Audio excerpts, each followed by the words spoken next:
Inox Tag, l'un des plus grands youtubeurs français, qu'on embrasse d'ailleurs, Inox, qui est venu nous voir, victime d'un cambriolage. Oui, alors encore un cambriolage de star. C'est le deuxième cambriolage dont il est victime dans 6 mois, à 2 endroits différents. Il a 2 domiciles. Et là, en l'occurrence, il s'agit d'une maison qui lui appartient à Poissy. Les faits sont passés le mercredi 6 novembre. Et des cambrioleurs, un ou plusieurs cambrioleurs, sont rentrés en forçant une fenêtre, sont rentrés à l'intérieur de sa maison et ont absolument tout fouillé. Ils ont tout foutu en l'air. Et ils sont partis avec essentiellement du matériel informatique. Alors il a été entendu, Inox Tag, en disant que finalement les choses précieuses n'ont pas été dérobées, les choses auxquelles il tenait sentimentalement n'ont pas été dérobées. Mais... En revanche, lors du dernier cambriolage, donc qui remonte à 6 mois, il était parti faire l'escalade de l'Everest. Là, sa collection de montres et de sneakers avait été volée.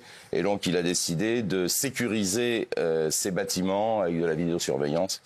Eh oui, c'est encore une fois, Gilles, un people. Hein. Oui, absolument. Après, c'est... Voilà.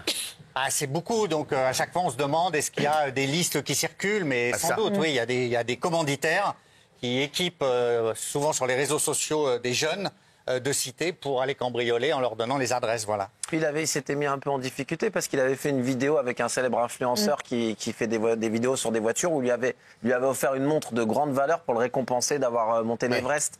Donc les mecs ont peut-être dit la montre, elle est allée là-bas. Ou... Oui, ils l'ont volé il y a 6 mois. Non, c'est pas il y a 6 mois, on lui a offert une autre montre, là, il n'y a pas longtemps.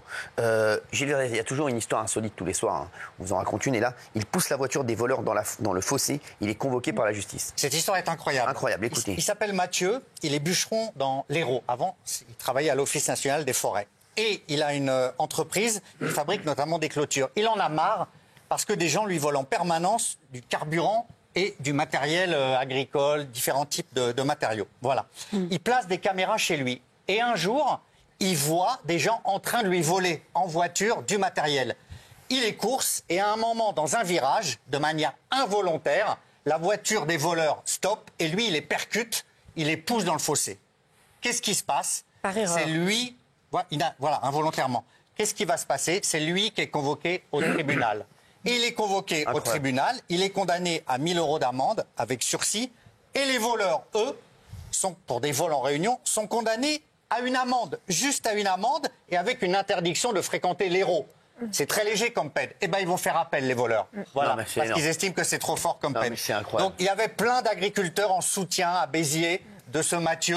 Franchement, nous on le soutient aussi. Bien sûr, totalement surréaliste. Et il avait eu je ne sais pas combien de vols dans les semaines précédentes. Et la veille, il était déjà à la gendarmerie pour un vol. Insupportable. Avec Kylian Mbappé, de nouveau absent de la liste de l'équipe de France. Alors là, c'est un des gros dossiers du soir, parce que là, c'est quand même incroyable. Je vous donnerai mes infos dans un instant, Gilles Verdez, mais c'est fou. Kylian Mbappé qui n'a pas été appelé par Didier Deschamps. Je vous dirai pourquoi. Dans un instant, vous allez nous dire vos propositions et je vous dirai la véritable raison. D'accord. Donc c'est un séisme, Kylian Mbappé. Déjà Didier Deschamps, je tiens à le saluer. Alors, je l'ai dit, c'est mon ami, je l'adore, mais c'est quand même très très courageux de la part de Didier Deschamps. C'est incroyable. Didier Deschamps, vraiment, c'est pour ça que je l'aime. C'est que c'est un mec, voilà, il a une poigne incroyable et c'est pour ça que j'aime ce garçon qui va au bout de ses convictions et qui s'est tranché. C'est un vrai patron. Voilà. Et là, vraiment, c'est un patron. Il n'y a pas d'Mbappé ou pas Mbappé. Si Mbappé, il ne le considère pas apte à jouer avec eux et je vous dirai pourquoi, eh ben, il le met pas et ça, c'est incroyable. Donc, ce sont les 2 matchs face à Israël et Italie de Ligue des Nations les 14 et 17 mars. Donc, pour la 2e fois, Mbappé va être absent alors qu'il est capitaine des Bleus. Alors Didier Deschamps a juste dit, ce ne sont pas les problèmes extrasportifs, parce que tout le monde pensait à la virée de Mbappé en Suède, qui entre en ligne de compte à partir du moment où la présomption d'innocence existe. Après, il a dit, c'est ma décision, j'en ai parlé, j'ai échangé avec lui, j'ai réfléchi et je n'ai pas voulu le sélectionner pour ce rassemblement. Alors Cyril, je vous donne mes hypothèses, puis vous donnerez la vraie info. Donc il y a plusieurs choses. D'abord, Mbappé, quand il était venu la dernière fois, il s'était heurté avec ses coéquipiers. Mac Maignan avait fait une déclaration en disant attention, il y en a qui bossent pas, etc. Il visait Mbappé, donc il y a un conflit entre Mac Maignan, l'homme qui monte, le gardien de but, et Mbappé. Deuxième chose, Mbappé avait critiqué le public français en disant je m'en fous de ce que les gens pensent, etc. Il y a un malaise Mbappé au sein du groupe. Après, ça aurait pu être le Real Madrid qui fait pression. Mais le Real Madrid a dit nous n'y sommes pour rien. Il y a une hypothèse qui circule. Alors il y a un autre truc, c'est qu'il y a Kylian Mbappé qui a dit qu'il voulait jouer. Il a dit, non, et là, il a dit qu'il voulait jouer. Oui, alors que la dernière fois, il avait dit qu'il voulait pas jouer parce qu'il était blessé et il a joué quand même avec son équipe du Real. Exactement. Voilà. Moi, je suis Didier Deschamps, je suis pas content. Bah, bien sûr. Alors là, je vais vous dire la vraie raison. Voilà. Mais donc, là, Kylian Mbappé a dit qu'il voulait jouer. Absolument. Donc il y a une hypothèse qui circule. Moi, je vais vous la donner. La première fois, je l'avais rejetée, on m'en avait déjà parlé. Il se trouve que 2 fois, ce sont les matchs contre Israël. Voilà. Donc moi, franchement, je voulais pas entendre parler de ça. Là, ça fait 2 fois. 2 fois, le capitaine de l'équipe de France qui ne joue pas qui ne vient pas alors qu'il y a des matchs contre Israël. On peut poser la question, juste poser la question. Je peux vous répondre? Ah ben évidemment. Je peux vous répondre. Sachez-le, vous pouvez écarter cette hypothèse tout de suite. Très bien. Puisque Kylian Mbappé voulait jouer. Il veut jouer. Et il voulait absolument jouer contre Israël et contre l'Italie. Donc vous pouvez écarter tout de suite cette hypothèse. C'est vraiment à écarter à 1100%. Sachez-le. Voilà. Autre chose, vous voulez donner une autre hypothèse? Il y a une autre hypothèse qui circule, et je vais vous dire, et je vais vous dire s'il faut la balayer ou pas. C'est, il y a des gens qui disent, ils auraient peur que son affaire en Suède, enfin entre guillemets son affaire en Suède rebondisse pendant le rassemblement de l'équipe de France et que ça pourrait perturber l'équipe. Pas du tout. Sachez-le, c'est pas du tout ça. La seule et unique raison. Je vais vous la donner et vous l'avez à peu près donnée, c'est que pour la cohésion de l'équipe, Didier Deschamps n'a pas pris Kylian Mbappé car il y a beaucoup de joueurs dans l'équipe qui se sentent mieux quand Kylian Mbappé n'est pas là. Et il commence à se dire que l'équipe de France est meilleure et mieux. Ils sont en reconstruction. Oui. L'équipe de France actuellement. Enfin, voilà, ils construisent un truc. Ça, les dernières sorties ont été très bonnes, même au niveau du jeu. Vous avez vu 3 victoires. Tout le monde a souligné même le jeu. Voilà, ça jouait bien, le jeu était plaisant.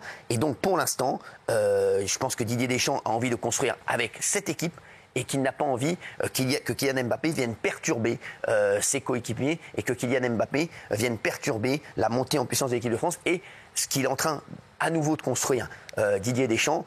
Si Kylian Mbappé, à mon avis, redescend un peu, voilà, que ça se calme et que ça va s'arranger avec ses coéquipiers et que ses coéquipiers disent on peut rejouer avec lui, et qu'on n'a pas la pression quand Kylian est là. Ils ont une grosse pression quand Kylian Mbappé est là. Et donc forcément, dès qu'il y a un contrôle à faire, dès qu'il y a une passe à faire, et s'il lui passe pas la balle, c'est voilà. Donc pour l'instant, il va jouer comme ça. L'équipe de France existe sans Kylian Mbappé. Je pense que c'est ce que veut montrer Didier Deschamps. On l'a vu qu'elle avait existé, elle va exister encore plus sans Kylian Mbappé. Et si Kylian Mbappé veut se greffer à l'équipe de France et non pas l'équipe de France se greffer à Kylian Mbappé, il rejouera en équipe de France. Mais pour l'instant, c'est écarté de l'équipe de France. Et à mon avis, en équipe de France, il pense que ça va lui faire du bien et qu'il va revenir peut-être plus fort. En tout cas, mais c'est la décision. Très bien. Et on ne peut pas revenir là-dessus. Et sans doute sans le brassard. Exactement. S'il revient, exactement. Ce sera certainement sans le brassard. Voilà. Et le départ d'Antoine Griezmann, peut-être aussi que c'était par rapport à ça également. Allez, on va passer maintenant à Slimane, puisque ça a encore rebondi aujourd'hui. Et j'en profite, en tout cas, moi, ce soir, pour faire un gros bisou aux parents de Slimane. Parce que, quoi qu'il arrive, voilà. Exactement, ils ne sont pas responsables. Et je sais que c'est. Voilà, ils regardent énormément la télé, ils regardent énormément les médias.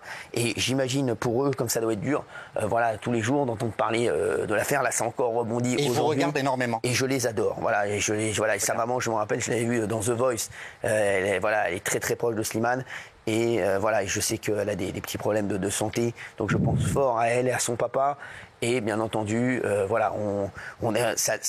vous le dis. Cette histoire, bien sûr que ça nous désole à tous ici, parce qu'on aime Slimane, voilà, on adore l'artiste. Après, on ne connaît pas le technicien qui vous allez nous dire ce qui s'est passé, parce qu'apparemment, il y a une plainte qui a été déposée, mais on ne le connaît pas. Mais en tout cas, on connaît Slimane et on l'aime énormément. Et voilà. Et c'est vrai que, je vous le dis, ce qui se disait de Slimane, en tout cas, dans le milieu, je vous jure que c'est vrai, c'est le plus gentil de tous les artistes. En tout cas, c'est ce qui se disait, en tout cas, en tout cas, chez les animateurs. Après, je ne connais pas comment ça se passe avec les techniciens, etc. Mais chez nous, ça a toujours été un mec, une crème. Donc, aujourd'hui, il y a eu un rebondissement dans l'affaire. Oui, ça rebondit sur le front judiciaire, puisque une enquête a été ouverte pour harcèlement sexuel aggravé. Donc aggravé parce que c'est par l'utilisation d'un support numérique ou électronique, qui est une circonstance aggravante. Donc ça concerne les faits dont on a parlé ici, qui se seraient produits au Zénith de Saint-Étienne dans la nuit du 17 au 18 décembre 2023. Une plainte avait été déposée pour harcèlement par un technicien lundi dernier. Le procureur attendait des éléments. Eh bien, le procureur a reçu des éléments, c'est lui qui le dit. Il a reçu notamment de la part de l'avocate du plaignant des captures d'écran. Sur ces captures d'écran, ce sont des messages sur WhatsApp. Il y a des captures d'écran de messages écrits, des captures d'écran de photos. Mais le procureur voulait les éléments réels. Donc, selon le Parisien, il y a une clé USB qui lui a été transmise. Et sur cette clé USB, il y a des vidéos à caractère sexuel ou sans doute pornographique. Voilà. Donc, il y a plusieurs types de choses. Il y a les SMS, dont le procureur a des captures. Apparemment, donc le 18 décembre au matin, le technicien il avait informé la société qu'il emploie de ce qu'il venait de subir. Oui, absolument. Oui. Tout de suite, il réagit, il informe la société et il dit, voilà, la nuit dernière, j'ai participé à la soirée de fin de tournée et vers 1h du matin, ce que raconte le technicien, c'est qu'il dit, Slimane m'a imposé une étreinte, m'a poussé contre un mur et puis ensuite, il m'a emmené dans sa loge. Ça, c'est ce que dit le technicien. Juste, l'entourage de Slimane, aujourd'hui, a connaissance de la plainte, bien entendu. Oui, l'entourage de Slimane a connaissance de la plainte et l'entourage de Slimane se demandait si les éléments allaient être transmis au procureur. Ce que m'a dit l'entourage de Slimane, c'est que une fois que les éléments auraient été transmis au procureur, ce qui est le cas, eux-mêmes auraient des éléments à transmettre. D'ailleurs, le producteur de Slimane, pour le moment, n'a pas communiqué. Il se réserve des éléments à transmettre au producteur pour contrer la plainte. Mais aujourd'hui, il y a donc cette enquête qui sera ouverte, qui concerne des messages, des vidéos, et nous le révélions hier, au moins une photo. Voilà. Cela aurait été envoyé par Slimane au technicien dans le bus après la soirée. Une fois que le technicien, selon lui, a dit non à Slimane, il dit « je suis parti dans le bus ». Mais l'entourage de Slimane dit, le technicien a dit oui, c'était ça en fait. C'est quoi leur défense? C'est de dire qu'il y a eu des échanges consentis entre le technicien et Slimane. Ils parlent d'échanges consentis. Voilà. Et ensuite, un autre argumentaire du clan Slimane, c'est de dire que ces messages seraient restés, on le sait maintenant, puisqu'il y a des captures d'écran sur le téléphone du plaignant, et qu'un jour sa femme aurait découvert ces messages, et que, en quelque sorte, pour se dédouaner, il aurait dit « j'ai subi, j'ai été harcelé, etc. » Et pareil, alors, il y a une version aussi qui dit que le technicien aurait enlevé ses échanges avec Slimane, gardé que les échanges de Slimane et aurait enlevé ses réponses. Voilà. Donc ça va être, c'est dans les mains de la justice maintenant. Absolument. On va voir ce qui va se passer. Ce sera message contre message. Exactement. Merci.